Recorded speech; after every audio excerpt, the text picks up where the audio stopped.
देते को हर देत है जहां तहां से आन अनदेवा मांगत फिरो। फिर साहिब सुने ना का।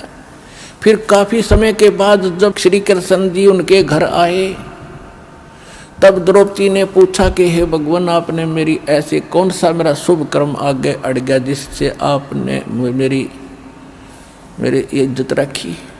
अब वो कृष्ण ने नहीं पता क्या हुआ, उसको तो बताया गया फिर कि आप ऐसे आए थे, मैंने आपको याद किया था, मेरी चीर हरण हो रहा था, आपने दया कर दी। तब श्री कृष्ण में भी को पिछले 3 लोग की ये कुछ शक्ति है, इनमें भी कुछ दिव्य दृष्टि होती है। इसने जब ध्यान मग्न होकर देखा कि कौन सा पुण्य इसको मिला, तब उसने बताया कि द्रौपदी, तूने एक बार जब तू कंवारी थी राजा द्रौपद के घर नहाने गई थी और तूने एक साधु संत को एक बिलहात का एक छोटा सा टुकड़ा साड़ी का पाड़ के दिया था। उस महात्मा को दिए हुए फल, उस टुकड़े का फल आपको इतना मिल गया। ओए होए, जब उसको याद आया, रिमाइंड हुआ को, अच्छा हो इतने महापुरुष थे वो सूरदास।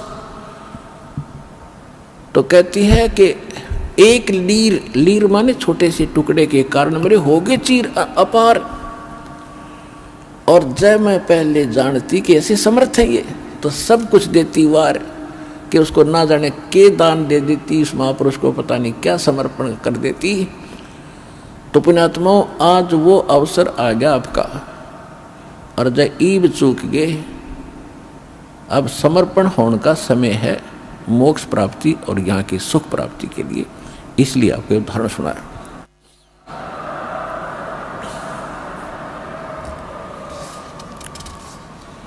अब जो प्रसंग चल रहा था कि परमात्मा कहते, कर्म भ्रम ब्रह्मंड के मैं पल में करहु नेस, और जिन हमरी दुहाई दी सो करो हमारा बेस। शिव मंडल ब्रह्मापुरी चाहे विष्णु लोक में हो, हमरे गुण भूले नहीं तो आण छुटाऊं तो। अब परमात्मा जब आप वहां कोई याद करेगा गलती कर गया जो प्राणी, तो फिर उसके साथ ऐसी बीतेगी। फिर वहां भी अगर ये गुण याद आ गए भगवान के, मैं तो गलती कर गया, बहुत नाश कर दिया, मैंने तो अपना जीवन बैठा दिया, तो फिर वहां से भी छुड़वा लिया होगा भगवान, और फिर मनुष्य जन्म दे देगा, आपकी शेष पूंजी बची रह जाएगी। इतना दयालु है। अब करेगा वो, अब इस समय में, और इससे पहले जो पिछले जन्मों में कोई गलती हुई थी उनको सटोक कर दिया परमात्मा ने। जैसे पहले भी सार नाम मिला बहुत, जब पहले कलयुग में कभी यही आता समय, तो उसमें जो रह गए पार नहीं हुए, और यूं समय बीत गया, और फिर उनका कोई याद आया तो उनको सटो कर दिया भगवान ने। वहाँ यह एक मिनी सतलोक है भगवान का अलग से, और उनको रखा हुआ सुरक्षित, उनकी पूंजी नाश नहीं होने दी। अब आपके घरों में आपके जो संतान पोता पोती जोता जोती जो आएंगी, जो नाम ले रहे हैं, उनके घरों में वो पुण्यकर्मी प्राणी आएंगे जिनकी शेष भक्ति रह गई थी गलती से। अब उनके इतने अच्छे कर्म होंगे, जन्म से उनको सतभक्ति मिलेगी, वो तो एक का जन्म में पार हो जाएंगे। 101 पीढ़ी पार होगी, 101 पीढ़ी आपकी देख रहा।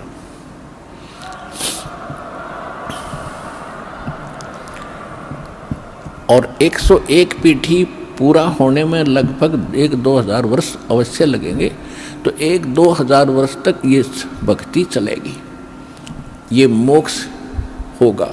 उसके बाद क्या होगा कि जो रह जाएंगे पार नहीं होंगे, तो फिर ये माहौल उनको भी वो रह गए यहाँ पर, पार नहीं हुए किसी कारण से, तो आगे हजारों वर्षों तक और एक सतयुग जैसा माहौल, उनमें प्यार स्वभाव ठीक रहेगा। वो दुखी ना होंगे जो हाहाकार अब माच रहा है।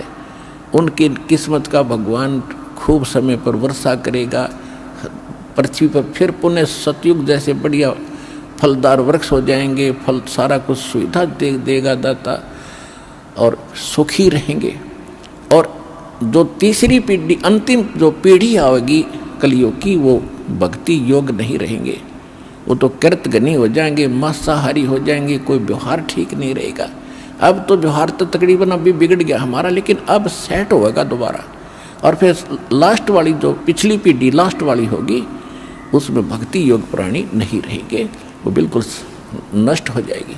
तो उस समय से आने से पहले उसको याद रखना, बुरा हाल हो जाएगा। इस डर से भी आप भक्ति करके यहाँ से निकलो। ये समय आपको गोल्डन चांस मिला है।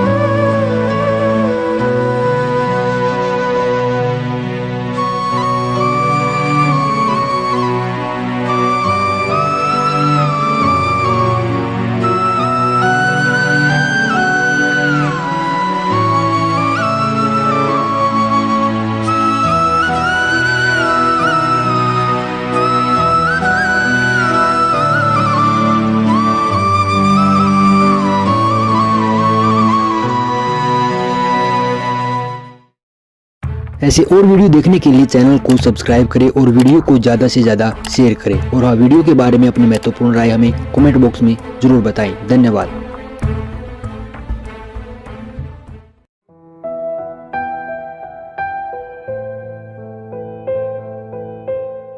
परमात्मा बंदी छोड़ कहते हैं भाई भक्ति करा करो गणी गणी। और ये समय ये दाव फेर नहीं लगे।